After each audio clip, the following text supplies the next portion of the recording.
Hey there, welcome back to Business as Unusual. This episode, we're diving into a fascinating conversation with Jason Ulaszek. Get ready to explore the intersection of design, social impact, and creating positive change in large organizations and nonprofits. Let's jump in.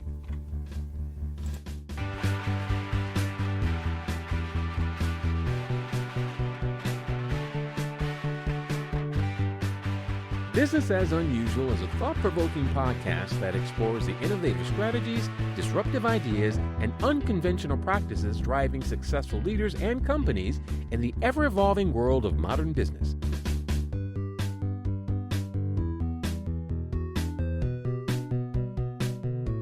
Subscribe, comment, and share for weekly inspiration with our host, Aicila. Hi, welcome to Business as Unusual. I'm here today with Jason. Hello, Jason. Hello. And we already started chatting a little bit, and I think we're going to have a very wide-ranging and delightful conversation. So it's more of the same, but with Jason this time. Will you just say a little bit about your business, what it is, what you do? Yeah. First of all, thank you for having me. I appreciate it. It's always fun to talk to new people. I kind of describe myself as a curious designer and entrepreneur. I don't know if those always go together, but I do a few things. One is I have a design collective called Inzovu, and we focus on digital product and service design for a variety of different types of clients, both nonprofit and for-profit, and kind of a variety of different types in between. And I also have a nonprofit called UX for Good, where we focus on design and social impact. And I usually teach once a year at DePaul University as an adjunct faculty professor in the master's program, a UX practicum course, which is sort of like a capstone, but teaching newly minted designers how to be design professionals in the world of business so that they can maximize their impact that they have. And we typically bring in nonprofits into the classroom to try to create some positive impact in the world and give them a bit of a portfolio piece. So those are three kind of the professional things I typically focus in on for the vast majority of my time.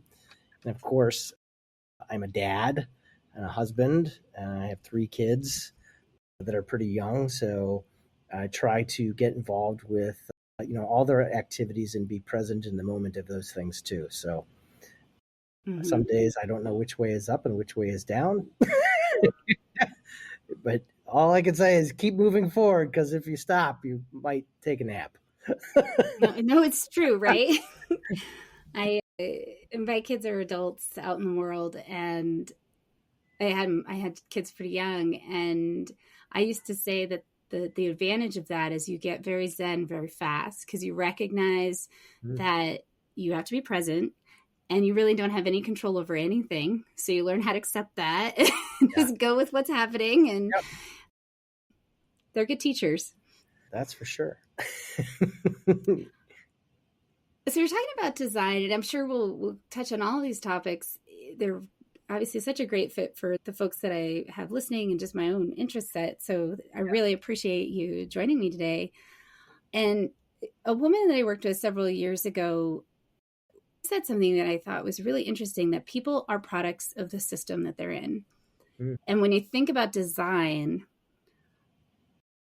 I think about the ways in which design can disrupt or enhance the system that we're already part of. Like in my career, I've had the opportunity to work internally as an employee in a large corporation. That's where I sort of cut my teeth as it relates to design, user experience design, and learning a lot about how large organizations work and how to build a case for investment in design and what really is the impact of a good experience for an employee or a customer or a salesperson or whatever it might be.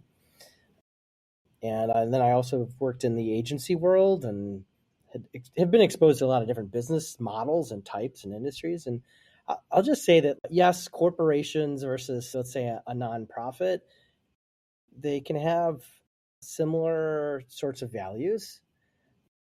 They can have similar sorts of goals of, we need to raise money and increase revenue to accomplish funding a thing or doing a thing or paying for something to make happen, right? But a lot of that comes down to the mission and the values of an organization, the cultural values of an organization, as well as how they measure their impact, right? So I guess in part, I would agree with that quote, because in a large corporate organization, design many times is used to improve the top or bottom line of the business. Design can be used to find ways to optimize an experience so that it reduces costs, right, for the company, Mm-hmm. or reduces time spent on doing a thing for the employee or customer, or it does a thing where it can create added value. Hey, I bought a pair of shoes. Wouldn't you also like those shorts that go with it and the socks Mm-hmm. and the stuff, right? You can think about that and how a lot of technology works today, which is related things that are presented to you to essentially just get you to open up your wallet a bit further, Mm-hmm. right? Nonprofits can be the same way, but they may be using it to get you to open up your wallet a bit further or get you to engage or participate in something more. It's how you apply those abilities around design to what outcome, right? Like, I, Mm-hmm. in a corporate world, you also have things like, if it's a publicly traded company, there are shareholders who want to maximize the return on investment. And in a nonprofit space, sometimes you have executive directors or a board who also may have, though they're not publicly, they are in essence a shareholder, right? A stakeholder who may or may not come with their own agenda. They're similar yet different, I think, regardless of Mm-hmm. the business entity, the model. I think in the field of design, what tends to happen is sometimes there's camps of shiny ball syndrome, which is like, oh, that's so cool. We should totally design and build and do a thing over there. And sometimes there's not enough of, should we really do it? Just because we Yeah. can, should we? Like, who is it A friend of benefit? mine calls that a friend of mine calls that being nerd sighted. And I really Nerd like that. I Yeah. like that. I've not heard that one before. That's pretty good. Totally. All right. So nerd side, we will need to refer to that from now on as nerd sighted. So yeah, so you could be very nerd sighted, and ultimately it may or may not have any sort of added value and benefit. Maybe maybe the value and benefits for the company. In either case, you have to try to strike the right balance between Yeah. customers' need and intent and what they're trying to do, or the value or need your product or service is trying to fill for them, and how that happens, how it takes place from the company side of things. Design is always like this whole, in an experience we could have, again, regardless, you could pick any everyday experience that you might have with any type of organization. And I bet you could come up with ones that feel really great. They feel like they get you. They feel like they met you where you're at.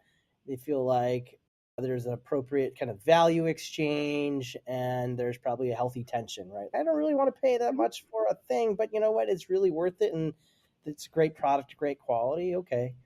And then there are ones where it feels very friction heavy, right? It goes from a healthy tension to a friction.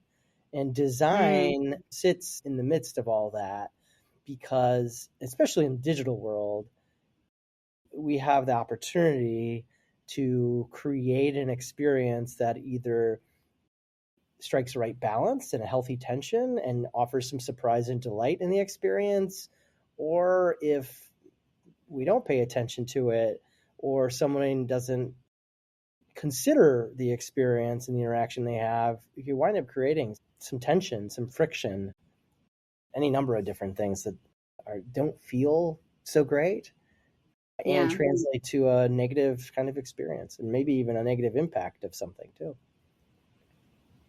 Can you clarify, when you talk about design, user experience, that I have an idea of what that includes in terms of like systems, and if you could touch on a couple of points or generalizations that for both my benefit and also anyone who's listening, I'd really appreciate that.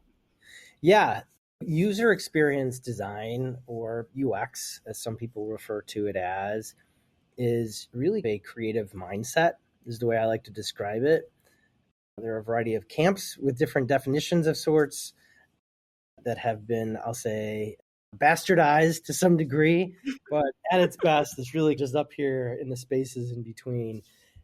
The mindset that you can, a creative mindset that you could carry forward into solving problems and enlisting a number of different arts and sciences disciplines along the way.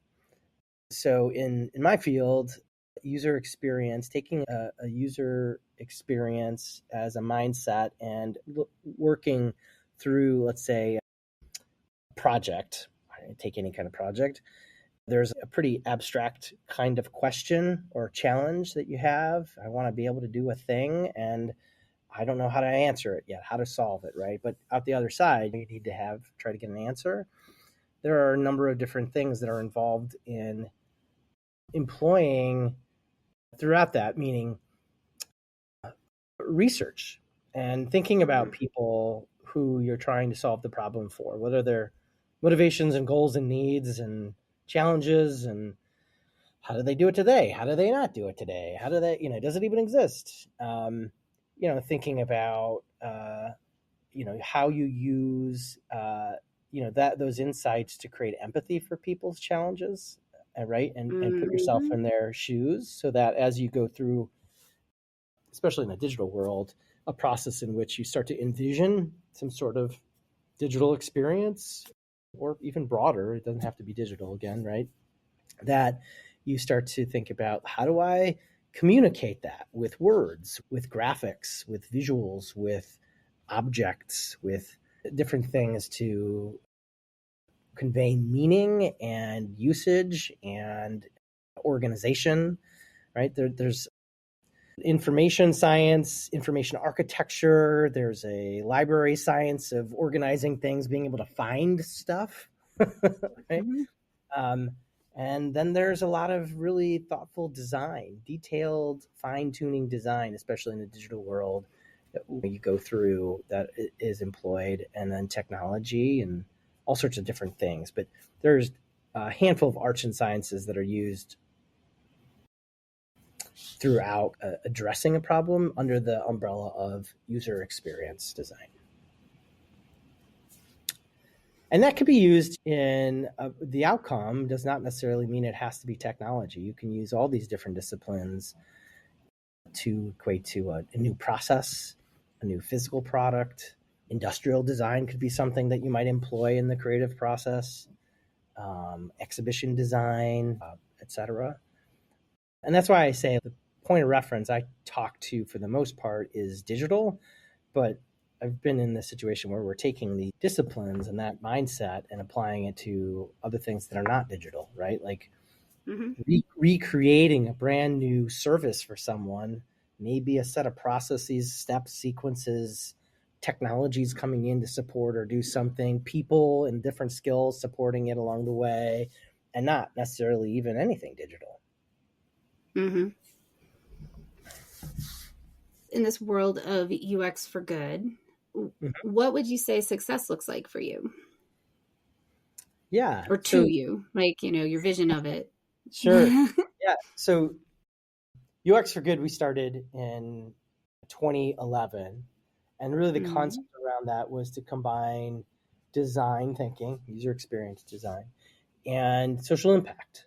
And my co-founder and I, Jeff Leitner, I think, who was on a previous podcast of yours as well, concocted this idea of pairing some of the best and brightest designers that we could find and inviting them to participate in some pretty hairy social challenges that are in partnership with a nonprofit. And having worked with organizations in Chicago, then led us to working with like the Grammys and Music Cares around challenges in the music community in New Orleans,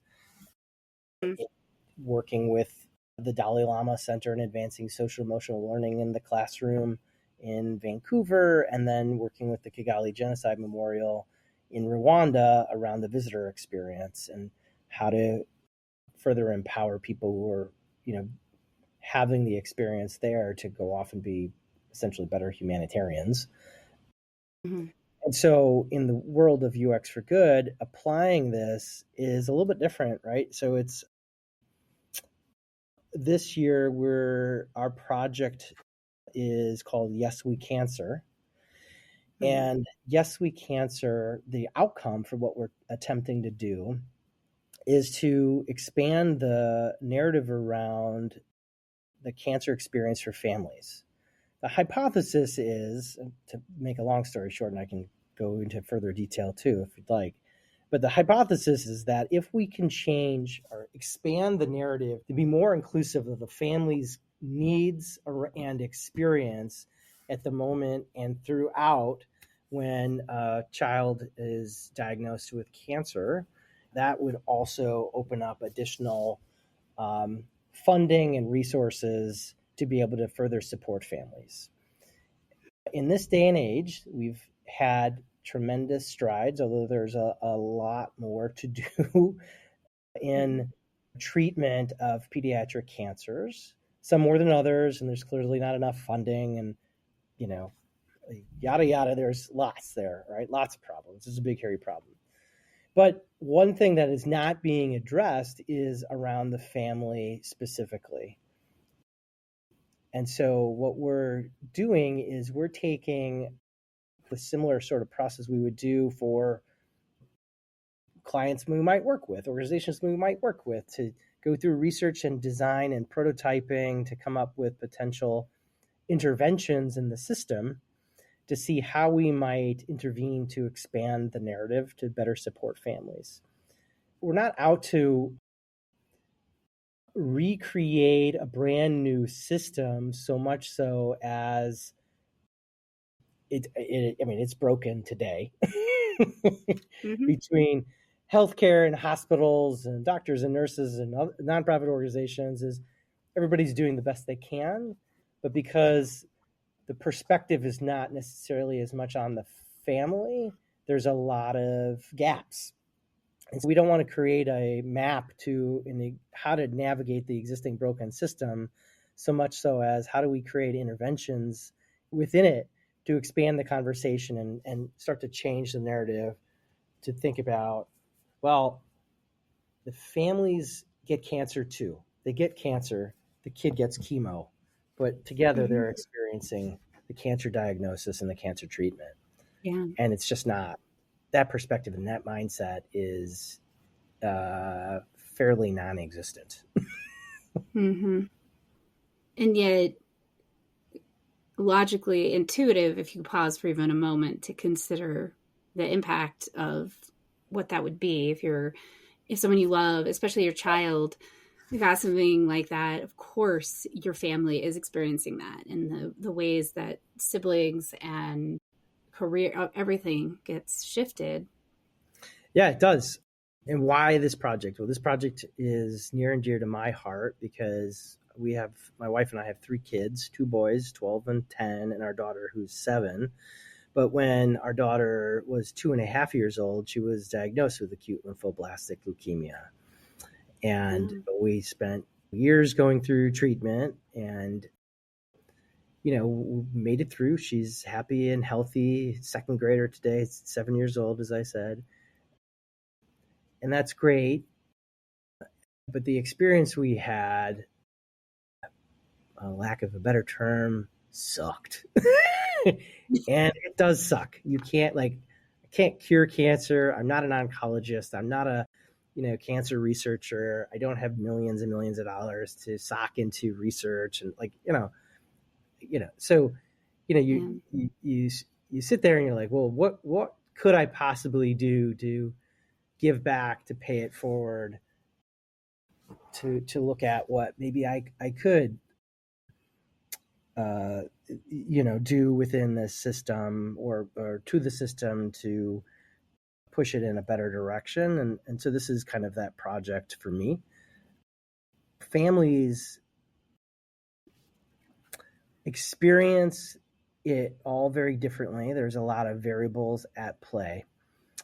Some are better financially equipped to weather that storm because maybe both parents, or maybe one of the parents, work and their employer is flexible, or they have great healthcare and insurance, or they have more money saved up, or whatever it could be. But there's a number of different things that happen with that. But there are just as many people who can't make car payments or struggle to put food on the table, not just for their kid who's going through cancer and their spouse, but the rest of their family, the other kids, or whomever they're supporting at large. And there's challenges around identity and who are they in this world now that their world has been turned upside down.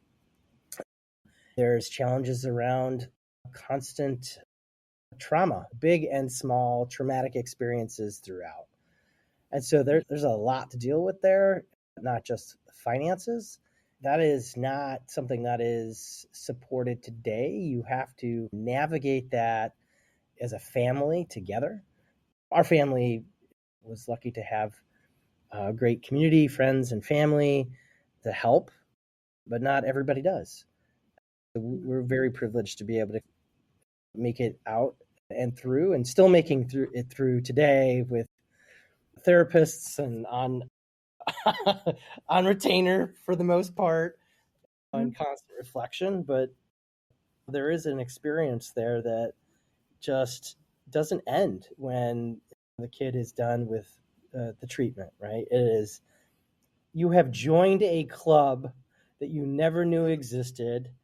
Even if you did, you'd never want to join. And it is a club that you now belong to for the rest of your life. I get that. So what do you know, can you relate to that moment or that experience that created for you this, I have to take an action? You and your family are not the only family to go through this. You're not the only tech person to go through this. And yet for you, that translated into, I'm doing Yes We Cancer. I mean, probably not right away, but there was something, do you know how that moment of action occurred for you? Yeah, I'd say there's probably more than one kind of moment, like different kind of things that led up to it. I would just say, so when my daughter was diagnosed in 2019, my wife, who's also a nurse for quite a number of years, in a pediatric and NICU nurse, so she was more medically equipped intellectually to be able to answer questions and think through and make the connections of like treatment stuff, right? But me, I'm like, I have no idea. I have a hard time pronouncing that word, whatever the drug name was, and et cetera, right? And so, I was like, I don't even know what do I even do? You're thrust into this world, right? You get a diagnosis and they hand you a binder, and you're like, well, this seems, what the hell just happened here? And so, mad at the world, I started roping in my students in this class I teach usually once a year as an adjunct. And I started bringing in pediatric cancer nonprofits into the classroom, because all these organizations would constantly show up in the clinic and introduce themselves, and they'd all have a bag of a blanket and a backpack and a notebook and toys. And I'm just like, why? Like, I don't need any of this stuff. You know what I need is, I need somebody to help me figure out insurance. In 3 months, my daughter's going to be kicked off our policy, and I don't have group insurance, and my wife doesn't have healthcare. We had short-term insurance. Or how much are we going to be bankrupt? Are we going to, like, what do I need to think about my kid, my other kids, the boys? And I kept turning to places and nobody could give me any real answers. But I kept meeting all these nonprofits, and some more equipped to help and do things than others. But for the vast majority of them, seemingly constantly did the same sort of thing. Wanted to know about your story, wanted to know how they can help, and hand out some sort of gift card or, get you tickets to an event or a thing to kind of make the pain go away for a day, which is all helpful, right? Mm-hmm. All good intentions of people responding to a broken system. But we don't need more of those. What we need to do is address kind of the problems of the system and the gaps. And so as I went through that, years passed, or the past 5 years have now worked through that class. We've brought in over almost 30 pediatric cancer and cancer-related nonprofits doing research, design, and innovation projects with them, primarily because I wanted to pay it forward, because our family benefited and my kids benefited from many of the things these organizations have done. So if I could help make them, use our collective skills to help them make their dollars and cents go further, awesome, right? I didn't want to start a new foundation. That's not what I'm out to do. There's, as I said, enough of those. And so through all that work, looking back, just realized that it's the same thing every year that these organizations are doing. Some are better equipped or better at operating organizations than others. Some focus more on psychosocial sort of things, some don't. And so it's just a general problem with, there's something else we need to do here. And how could I use what I have at my disposal, like a nonprofit and design, to look further, to reflect upon it, to be curious and experiment with, well, how in the hell could we do something different? So that's Yes We Cancer, roping my co-founder Jeff into it and starting to unpack, well, where could we focus if we deployed UX for good as an organization and this model of design and social impact against a crazy challenge like this. Mm-hmm. That sounds like a worthy endeavor. Well, we haven't done anything yet, so we'll see. I don't know if you're a Star Trek fan, but in one of I want to say it's in the new Picard series, they have a group of Romulan nuns or something that their whole motivation, they'll be a warrior for your cause as long as it's a lost cause. That's their criteria. It's like, if they sign up with you, it's because they're clear it's a lost cause. I'm like, I like that, actually. Yeah. It's a worthy endeavor. And, whatever happens, you'll at least discover things. And I think it's always so positive to be able to take an experience. I don't believe in the bad things happen for a reason. Personally, I feel more strongly that we can take any experience we've had and use it for good and channel whatever happened into a positive outcome or a hope for someone else. I love that as an approach, because I can't even imagine how the complexity of the experiences that you and your family had. It's complex, unlike anything that I've ever experienced outside of trying to fix your internet service or something. I'm kidding. I'm joking. I mean, yeah, no, you got filing your taxes. That's right up there with this. Yeah, right. Yeah, it's, and there's so many organizations that are involved in helping kind of pay it forward. So many of these nonprofits are started by moms and dads and other family members and community members who just care and get it, right? And so that they, start a thing, right? An organization, and maybe they know how to run an organization and build one, and maybe they don't, and they learn as they go. That's great, but it's also an indicator by which that when there are more and more of these, that there's an indicator that there's a big gap in the system, because they are out there providing things that should already exist in the system itself. Mm-hmm. Yeah.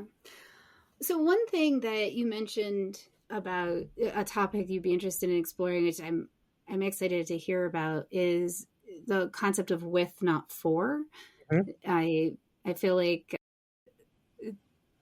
it's helpful for people to have a sense of what you mean by that. Yeah.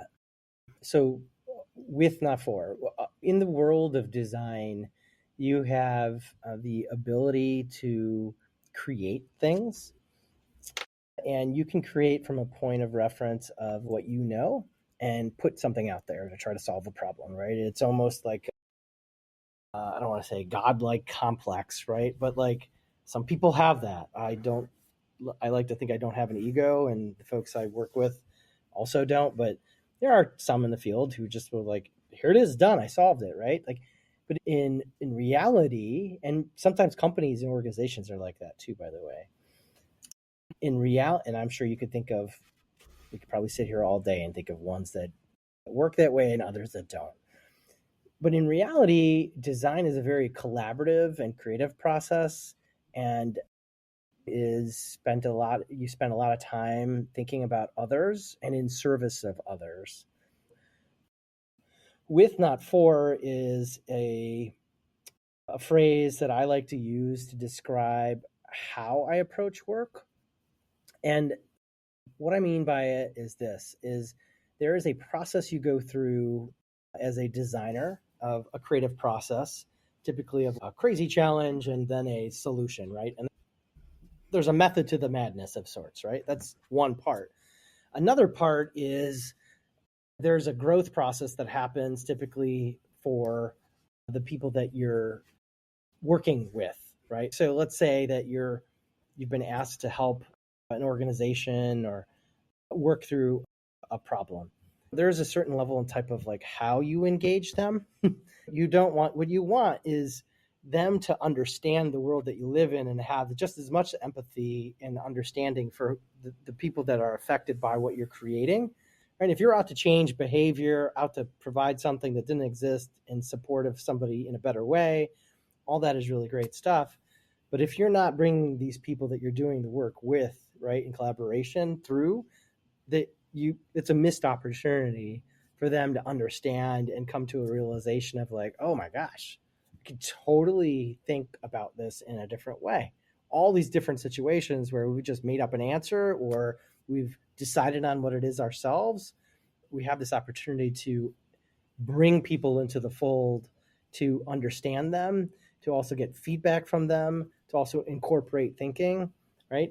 And engage people so that they themselves can be forever changed, right? So that's the second pillar. And the third part to it all is really about the team that goes through this process. So I don't have all the skills and abilities to create a thing on my own. And so it's usually done with a team with complementing skills and abilities. And so the experience you create as a team is just as important to be able to learn from each other, to grow from each other, and respect each other's ideas and challenges, right? And challenge each other's thinking to create something really amazing at the end that does a thing, right? Supports somebody to do a thing, creates a behavior, or distinguishes a behavior, or whatever that outcome is. And so to me, all of those three elements are really this concept of with, not for, right? You have to create a level and type of engagement across all these different pieces in a way that will then help increase your chances, the likelihood for success, right? And it's not a short-term kind of thinking, right? That's a longer-term view of stuff. Right. This came out in, I want to say 2013. The Stanford Innovation Review did a report on collective impact. Yeah. And I was part of a community in Boulder County that followed the blueprint that they had in that to work on what could we do in 10 years to affect the way that LGBTQ youth experienced the Boulder County school system and environment. And as part of that, one of the things that we talked about was that if we looked at it as, oh, those poor kids, yeah, right, that's for them, then it became in certain way false, right? Because actually what it was, they were experiencing a disproportionate burden from a social problem that the community hadn't properly addressed. And by framing it in that perspective, it also made it really clear they got to be participants in the solution, because it wasn't for them. Of course, we wanted to provide support for the unfair burden they were bearing. Yeah. And it wasn't about them and their identity. It was about recognizing the collective impact. And then the other thing they talk about in the review was the importance of bringing in all the sectors. And the distinction between what you're talking about, this large social challenge really requires this collective impact. You have to have NGOs and government and businesses, which often get left out of the mix, as well as community individuals and faith groups, all coming to the table with an understanding of how this plays out in their area of awareness, and then working together to create a group I would approach. And as opposed to what often happens is people like concrete solutions, and those really work for 100 people lost their homes. We need 300 meals. That's how a couple people can just go get that done. But this larger thing, it's time, it's investment, it's bringing in a huge cross section of the community and making sure they really feel that sense of investment in this as a community issue. And then also what you're talking about in terms of also creating that we're in this together. It's not because we're trying to fix something for you. We're trying to create a better community experience. Yeah, absolutely. And you could take that as an example in, let's say, a corporate world too, where we have some clients and they're going through a big effort to create a new digital platform for something, let's say, right? And in that case, they have a small design team. And so they've asked us for some help.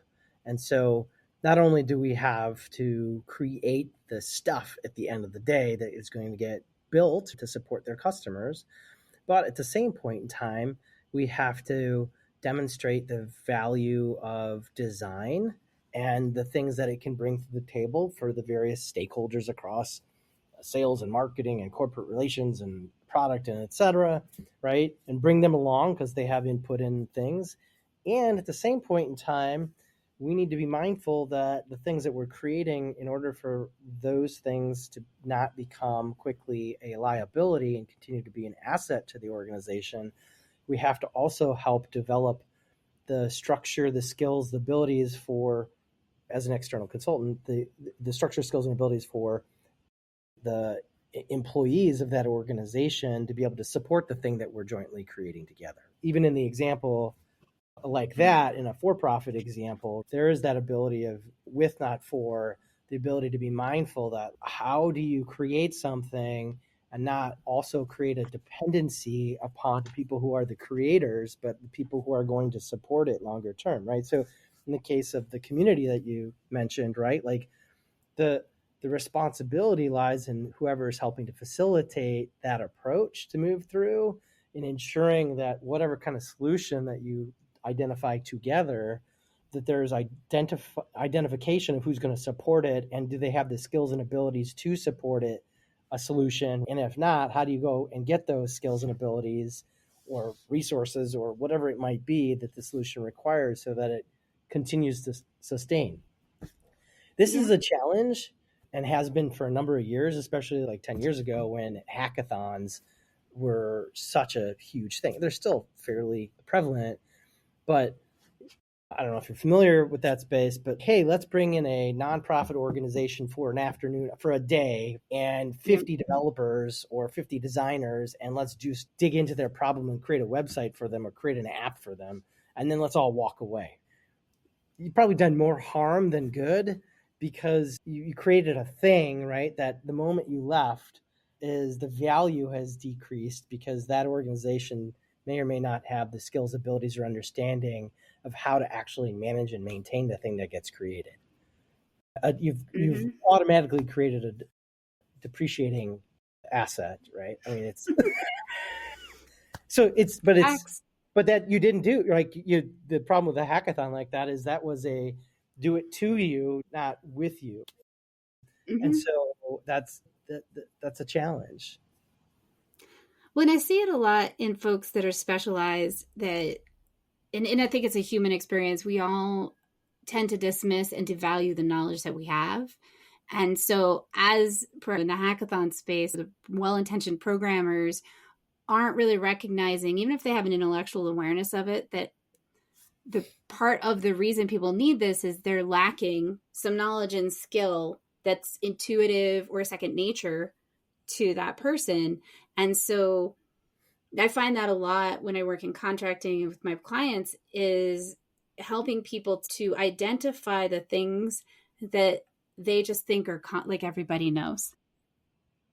Because then you design with the idea, and that's what you're talking about. Like when you work with someone, you can get a sense of, oh, I didn't know that was a special thing I knew. I just thought everybody knew that.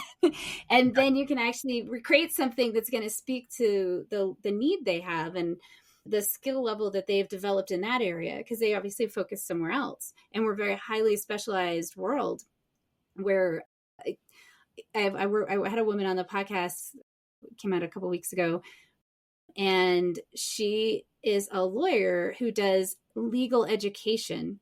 So when you're starting a business and you need someone to help you identify what type of lawyer you need or what kinds of contracts you need. So before you go pay someone $500 or $700 an hour, you can talk to her and she can give you a sense of this is where to go.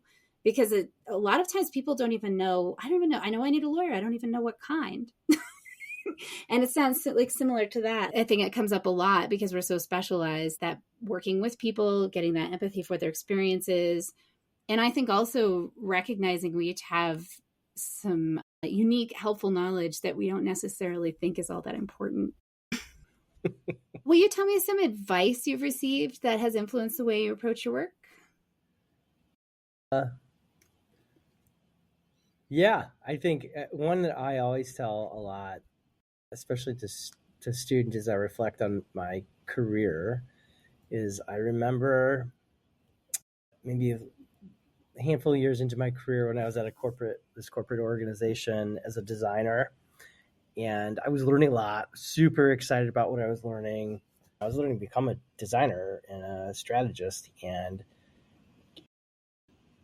we were going through a very significant, highly visible project that was transforming kind of the nature of the organization and such. And so I got a chance to present to some executives, a small little team of executives. And there was one of the other main stakeholders who was there, who was a director at the time in the department I was in.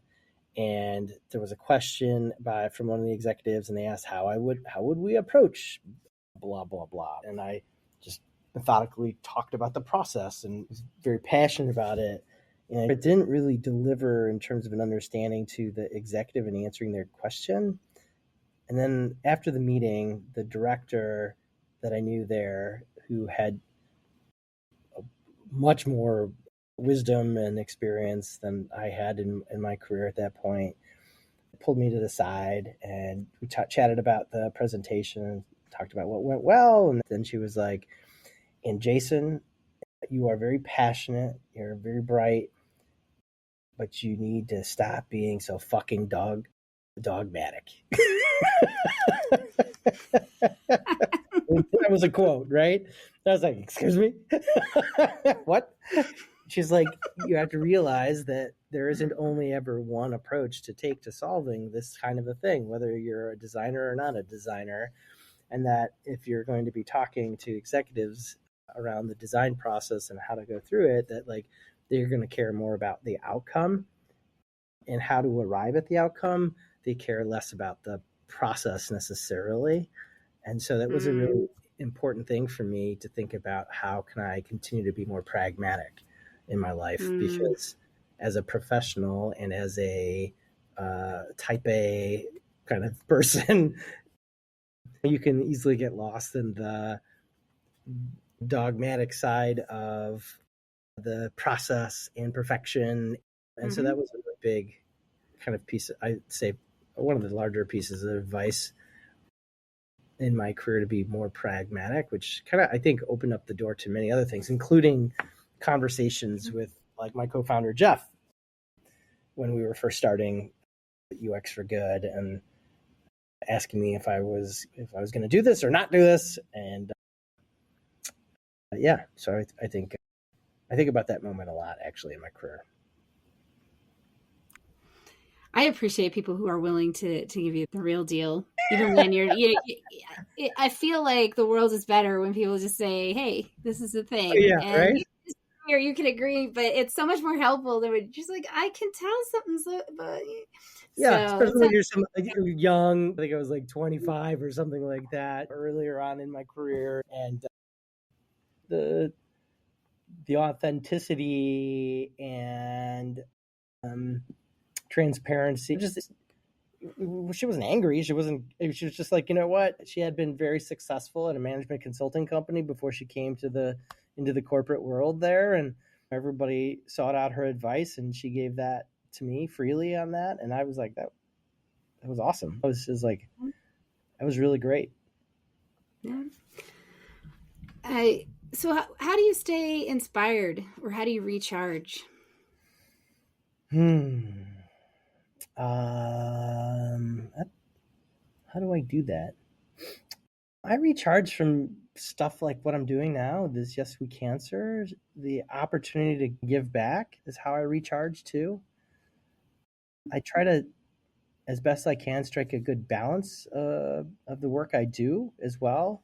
So it's not all one kind in one industry, because I like to learn and I like to see, I'm kind of a systems thinker, so I like to see different patterns, and that gets me excited. And the more I can connect the dots of one thing I'm doing over here to another thing I'm doing over there, I get excited, right, about that. That gives me some energy. And then I don't necessarily believe in work-life balance, meaning it's not just like 1 second you're in work mode and 20 seconds later you're not. Like, there's a rhythm, right? And I think you have to figure out what your right rhythm is, kind of akin to where and when do you have your best energy and best thinking during the day, right? Yeah.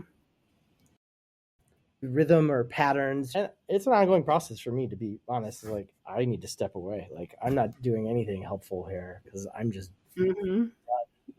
toast. It's harder when you love what you do. I work with people that I respect and admire, doing things that I enjoy, that I'm good at, to work on projects that I believe in. And that was my goal when I started my business. And I have that, and it's amazing. But it also means that I have to very deliberately say, and the workday is done.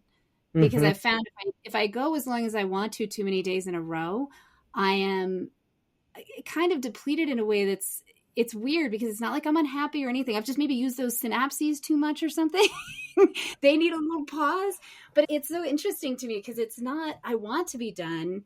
It's, no, if I want to do this well, I have to be, so that I can come back to it more effectively and give it the best that I have to give it. That's what I'm saying. I think it comes more of a rhythm. Sometimes it's faster paced, sometimes it's slower, sometimes it's, like.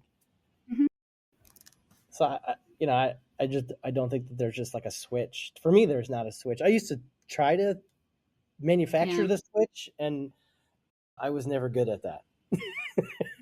Well, and it sounds like you found ways to stay recharged. I talk about sustainability a lot in terms of the entrepreneur. If it matters to you today, it's going to matter to you tomorrow. Yeah. So how are you thinking about your whole experience? And if your family, friends, hobbies aren't getting any attention, you are going to be depleted. So how do you keep that overall picture going? And my experience of myself and the people that I work with is everybody has a slightly different way of that and rhythm. That's why I like to ask people how they do it, so that folks can also see there's not a way. So find your way and make sure that if you start getting cranky with everybody, you might need a nap. That's all I'm saying. Yeah. Pay attention to yourself. It's not a once and done, right? Like, it during different points of the year, we're more or less busy with kids and activities, or you're outside or inside more, or you have a lull in client stuff, or you have a craziness of busyness, or so.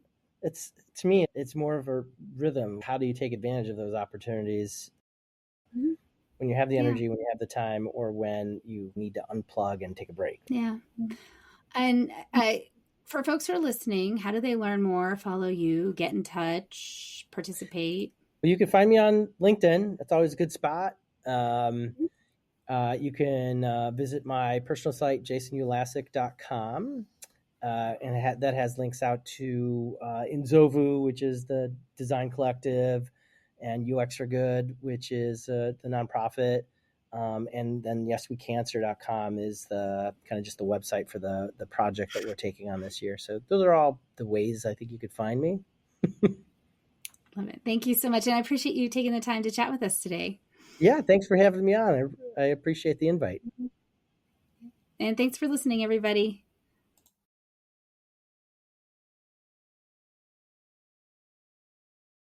I hope you enjoy the show. I love making it.